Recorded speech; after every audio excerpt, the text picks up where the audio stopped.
Lumabas na naman po ang panibagong analysis ni Egrag Crypto tungkol kay XRP. At ayon sa kanya, kahit ang pinaka-bullish na mga bulls ay hindi pa sapat ang pagiging bullish. Ibig sabihin, mas malaki pa raw ang potensyal na galaw na XRP kaysa sa inaasahan ng karamihan.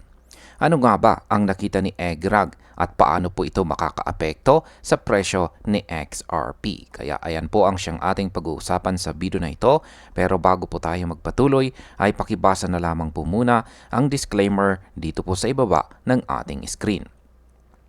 Yan, ano po ba ang nakikita ni Egrag sa chart ni XRP? Yan, meron po siyang aktual na tweet dito sa kanyang X account kung saan ay ibinahagi po niya ang kanyang chart dito bilang analysis. Yan, sa kanyang bagong analysis, chart analysis dito, ipinakita po ni Egrag ang 2-month time frame chart ni XRP. Dito makikita po ang 5 sunod-sunod na full body candles na nakapwesto sa bagong all-time highs. Ang ganitong pattern ay nagpapakita po ng matinding lakas at ayon kay Egrag, may parabolic curve na nabubuo sa chart dito ni XRP. Kapag may parabolic structure, madalas po itong nagiging senyales ng biglaang malakas na rally. Ang impact po nito sa market ay posibleng simula na ng bagong malawakang pag-akyat kung magpapatuloy ang trend. Ngayon ay bakit po ba mahalaga ang 3.70 at saka $2 na mga price levels?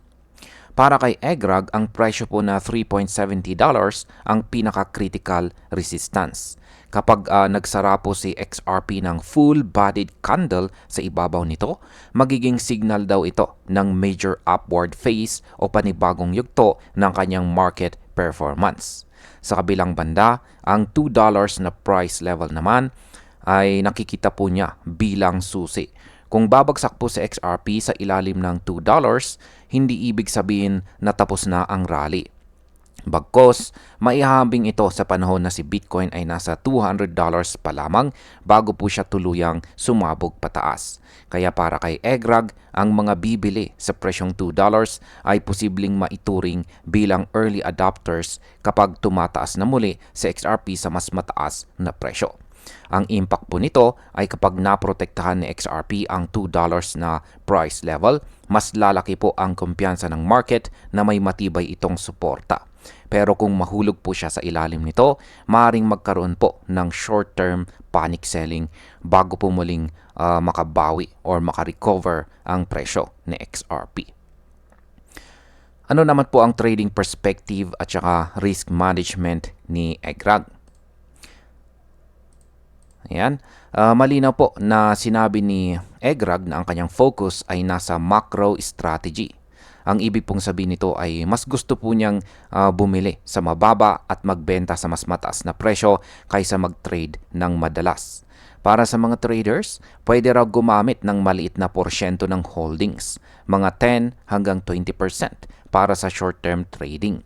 Pero ang main strategy ay long-term accumulation at saka disiplina. Kapag tumama po sa XRP sa $3.70 at lampas pa, ito po ang magiging confirmation na papasok na po siya sa bagong yugto ng malawakang pag-akyat. Ano naman po ang personal na conviction ni Egrag? Binalikan po ni Egrag ang panahon noong si XRP ay nasa ilalim pa ng presyong $1. Inamin po niyang maraming nagduda sa kanya noon pero pinagpatuloy pa rin niya ang kanyang strategy. Para sa kanya, ang mahalaga ay resilience at saka disiplina. Kaya ang kanyang mensahe sa mga XRP holders ay manatiling matatag at huwag madaling matinag sa galaw ng market. At bilang panghuli, ang opinion ko po rito ay malinaw na bullish po rito si Egrag at may malaking tiwala po siya sa long-term potential ni XRP. Ang $3.70 ay magiging napakalagang resistance na kapag nabasag, posibleng magbukas po ito ng pinto para sa mas mataas na presyo. Pero ang $2 na price level ay magiging parang test of patience para sa mga investors. Kung mag-stay po si XRP sa ibabaw ng presyong $2, mas lalakas po ang confidence ng market at mas tataas ang tsansa ng pag-akyat. Pero kung bumagsak man, baka ito ang pagkakataon para sa mga matyagang investors na makapag-accumulate bago dumating ang mas malaking rally. Sa kabuuan, si XRP po ay nasa yugto kung saan ang mga holders ay sinusubok ang kanilang disiplina at tiwala. At kung tama po ang analysis ni Egrag, baka ang susunod na galaw ng XRP ay mas malaki pa kaysa sa inaasahan ng karamihan.